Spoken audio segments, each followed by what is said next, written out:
किसान भाइयों नमस्कार। आपका कृषि जागरण के इवनिंग बुलेटिन में स्वागत है। आज जो हम खबरें लेके आए हैं वो कपास के उत्पादन से संबंधित हैं और हरियाणा और पंजाब में कपास की जो पैदावार है वो इस बार किस तरह से होगी उसके बारे में बताएंगे। अभी आपको एक खबर बताना चाहता हूं मैं कि पंजाब हरियाणा में कपास की बम्पर पैदावार के आसार हो रहे हैं। अच्छी खबर है ना, क्योंकि सर्दी भी आने वाली है और रज़ाइयाँ चाहिए होंगी और रज़ाइयों के लिए कपास चाहिए होगी और कपास की अगर बम्पर पैदावार होगी तो किसान अच्छा पैसा कमा सकता है। इस साल मानसूनी बारिश में ठहराव की वजह से कपास उत्पादन वाले प्रमुख राज्यों में इसकी बुआई देरी से हुई थी। अगले महीने पंजाब और हरियाणा में इसकी कटाई शुरू होने जा रही है और रिकॉर्ड उपज होने की उम्मीद है। पंजाब में कपास की उपज और न्यूनतम समर्थन मूल्य MSP बढ़ने की वजह से इसकी खेती में फिर से इजाफा हो सकता है, वो जो इस साल 25% कम हो गई थी। पंजाब एग्रीकल्चर डिपार्टमेंट के डायरेक्टर जसबीर सिंह बैंस ने हमें एक भेंट में बताया कि ये कपास के किसानों के लिए सबसे उपजाऊ सीज़न हो सकता है। वहीं प्रदेश भी मौजूदा खेती के आधार पर रिकॉर्ड पैदावार की तरफ देख रहा है और उसका स्तर ऊंचाई की ओर जा सकता है। उन्होंने बताया कि पंजाब में 2016 में सबसे ज़्यादा 756 लिंट प्रति हेक्टेयर पैदावार हुई थी। ये आंकड़ा इस बार पीछे छूट सकता है। भारत उत्पादन के लिहाज से बड़े उत्पादक के तौर पर उभरा है और कम उपज और कीड़ा लगने से आउटपुट प्रभावित हुआ है। बैंस ने बताया कि निगरानी समिति की बैठक के जरिए प्रदेश में फसल के रखरखाव के लिए व्यापक कार्यक्रम चलाया जा रहा है, जिससे पैदावार बढ़ने में मदद मिली। उन्होंने कहा कि फजलिका जिले में फसल में कीड़े लगने की कुछ शिकायतें मिली थी जो बगीचों की वजह से फैले थे। हालांकि उस स्थिति में नियंत्रण पा लिया गया है। हरियाणा एग्रीकल्चर डिपार्टमेंट के एक अधिकारी ने बताया कि इस बार फसल काफ़ी अच्छी है और किसी भी जिले के कीड़े लगने की कोई खबर नहीं आई है। राजस्थान, हरियाणा और पंजाब में नहरों में पानी की कमी और खराब मानसून की वजह से बुआई प्रभावित हुई थी। वहीं महाराष्ट्र और गुजरात जैसे प्रमुख कपास उत्पादक राज्यों में भी मानसून की सुस्ती में बुआई पर असर डाला था। विशेषज्ञों का कहना है कि प्रमुख उत्पादन वाले राज्यों में लगातार मानसून खराब रहने की वजह से आउटपुट प्रभावित हो सकता है। वहीं उत्तर भारत में 6 लाख हेक्टेयर में से आधे में बुआई देरी से शुरू हुई थी, जिसकी वजह से हरियाणा और राजस्थान कटाई में देरी होगी। मार्केट में नई फसल की आवक में देरी को भांपते हुए मल्टीनेशनल ट्रेडिंग फर्मों ने कमोडिटी खरीद रही हैं। उन्होंने बताया, एक विश्लेषक ने हमसे बात की कि इन कीमतों में धीरे धीरे इजाफा हो रहा है। वहीं MSP बढ़ने से भी ये तय हो चुका है कि सीज़न की शुरुआत में कॉटन के दाम चढ़ेंगे। पंजाब में किसानों ने पिछले साल 3.85 लाख हेक्टेयर की कपास की बुआई की थी। ये एक अच्छी खबर थी कि जब दाम बढ़ेंगे तो किसानों को भी उनका उचित मूल्य मिलेगा। मैं निकेत सिन्हा आज आपको पश्चिमी अफ्रीका से जुड़ी हुई एक खबर के बारे में बताना चाह रहा हूँ। अंतर्राष्ट्रीय खबर ये कि आप जैसा कि देख रहे होंगे सोशल मीडिया में और बहुत सारे प्लेटफॉर्म्स पे आज के समय में कचरे से बायोफ्यूल बनाया जा रहा है और गैस बनाया जा रहा है। तो इससे ही जुड़ी हुई मैं एक बहुत ही मुख्य खबर जिससे पूरे गाँव के लोगों को और पूरे समाज मतलब कि वहाँ से उद्योग धंधों को भी बहुत इससे बढ़ावा मिला है।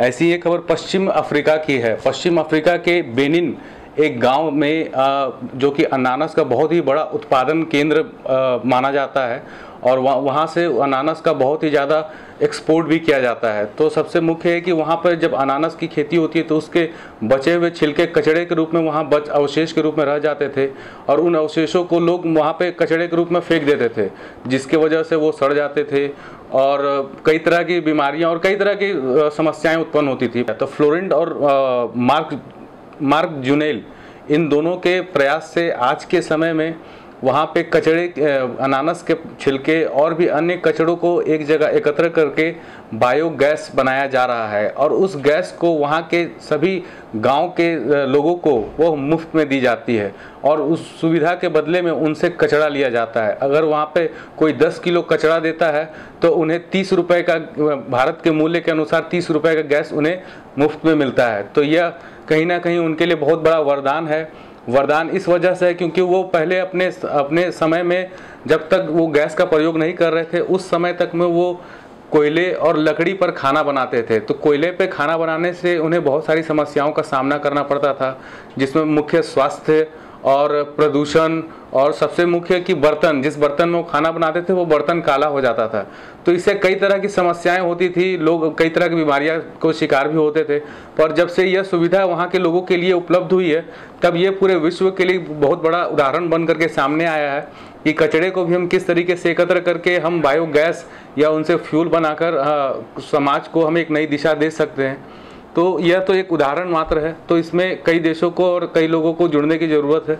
हम ये चाहेंगे कि आप लोग भी इस तरीके से कई नई नई योजनाओं को अगर आप हमारे साथ में भी साझा करेंगे तो हम अपने कृषि जागरण के मंच से हम अन्य लोगों तक पहुंचाएंगे।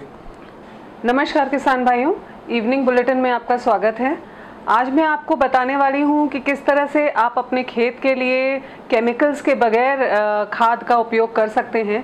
गोबर की खाद तो आप बहुत समय से उपयोग करते आ रहे हैं, लेकिन इसे वैज्ञानिक तरीके से तैयार करना ज़्यादा महत्वपूर्ण है और इससे ज़्यादा आपको लाभ मिलेगा। आपके खेत में आपके पेड़ पौधों को ज़्यादा पोषक तत्व मिलेंगे। गोबर की खाद तैयार करने के लिए आप शुरू से ही गोबर को इकट्ठा करते हैं और उसे सुखाकर इसका खाद तैयार करते हैं। लेकिन इस विधि के द्वारा जो वाष्पीकरण की प्रक्रिया होती है, उससे जो इसके जो सारे मिनरल्स होते हैं और पोषक तत्व होते हैं वो ख़त्म हो जाते हैं और पानी के उड़ जाने से इसमें जो पोषक तत्व हैं उसमें कमी होती है। तो अगर आप इसे वैज्ञानिक तरीके से तैयार करेंगे तो ज़्यादा लाभ होगा। और इसको तैयार करने के लिए आपको मुख्यतः 3 चीज़ों की आवश्यकता होती है, जिसमें कि गोबर, पशु पक्षियों का और जानवरों का गोबर चाहिए है और उनका मूत्र और उन बिछावन के लिए कुछ चीज़ें चाहिए। तो इस तरह की वैज्ञानिक विधि से गोबर की खाद तैयार करने के लिए हमें पहले 2 गड्ढे खेत में तैयार करने हैं। जिस स्थान पर आप अपनी खाद तैयार करना चाहते हैं वहाँ पे 3 से 4 फीट के गहरे और 5 से 6 फीट चौड़े गड्ढे तैयार कर लीजिए। 2 गड्ढे तैयार कर लीजिए और उसमें जो जानवरों का गोबर है, जो इकट्ठा किया हुआ गोबर है, वो एक गड्ढे में डाल दीजिए। और इसके लिए आप जानवरों का मूत्र भी इकट्ठा करें और उसे भी इस गड्ढे में डालें।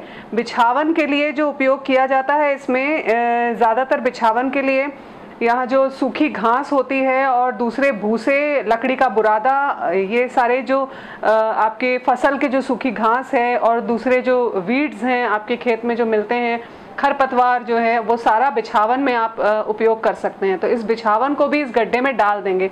बिछावन को उपयोग करने से जो इसका पानी है, पोषक तत्व है, वो इसी खाद में ही रहेगा और उड़ेगा नहीं और ख़त्म नहीं होगा, जिससे कि ये ज़्यादा लाभप्रद रहेगी और ज़्यादा इसमें मिनरल्स और प्लांट्स को ज़्यादा पोषक तत्व, पेड़ पौधों को ज़्यादा पोषक तत्व मिलेंगे।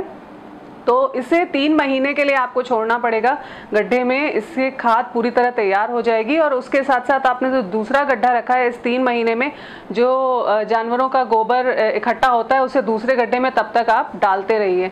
तो 3 महीने में जब एक गड्ढे की खाद इकट्ठा हो जाएगी, वो आप अपने खेतों पर उपयोग कर सकते हैं।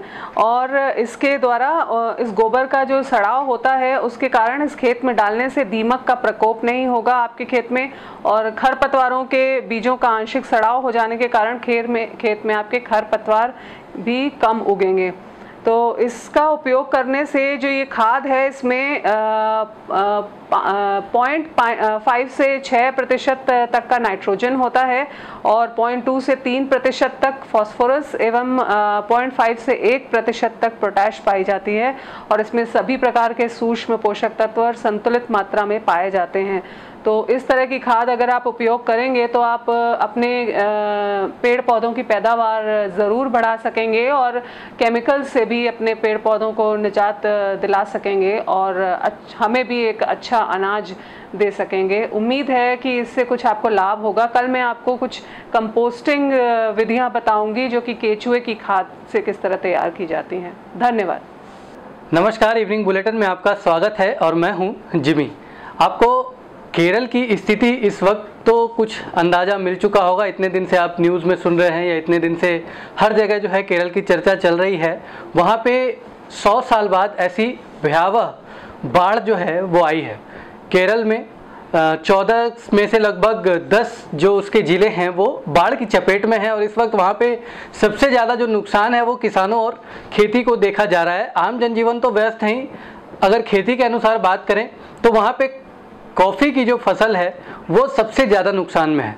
20% पिछले वर्ष से अगर अनुमानित लगाई जाए तो 20% का नुकसान इस साल उत्पादन में है और हर चीज़ में है।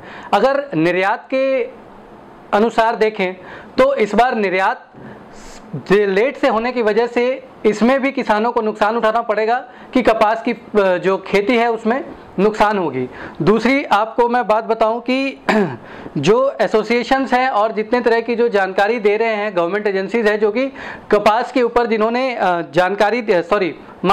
कॉफ़ी के ऊपर जिन्होंने जानकारी दिया है, उन्होंने कहा है कि कर्नाटक में कोडागु और केरल में वायनाड में के कॉफ़ी उत्पादक क्षेत्रों में फसल को भारी क्षति मिली है। मतलब जो ये दोनों ज़िले हैं जो कोडागु कर्नाटक में और केरल में वायनाड, यहाँ पे कॉफ़ी का उत्पादन सबसे ज़्यादा होता है और यहाँ पे क्षति भी जो है वो सबसे ज़्यादा हुई है।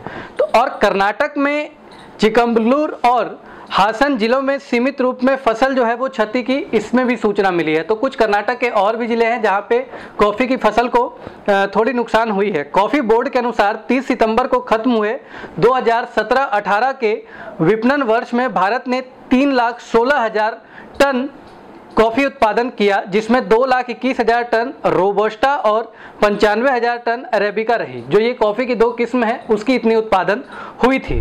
कर्नाटक प्लांटर्स एसोसिएशन के पूर्व चेयरमैन MS चेनगुप्पा ने कहा है कि अभी बुनियादी ढांचों को सुधारने में थोड़ा वक्त लगेगा।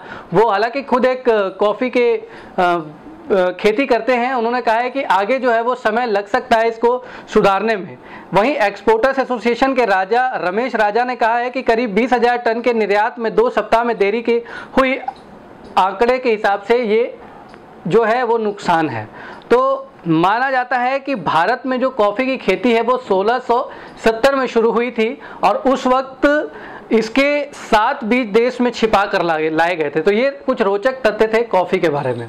तो आशा करते हैं कि आपको ये सारी सूचनाएं जो है वो अच्छी लगी होगी। अगर आप हमारा यह न्यूज़ यूट्यूब पे देख रहे हैं तो उसको चैनल को सब्सक्राइब करें और अगर हमारा फेसबुक पेज देख रहे हैं तो पेज को लाइक करें। धन्यवाद।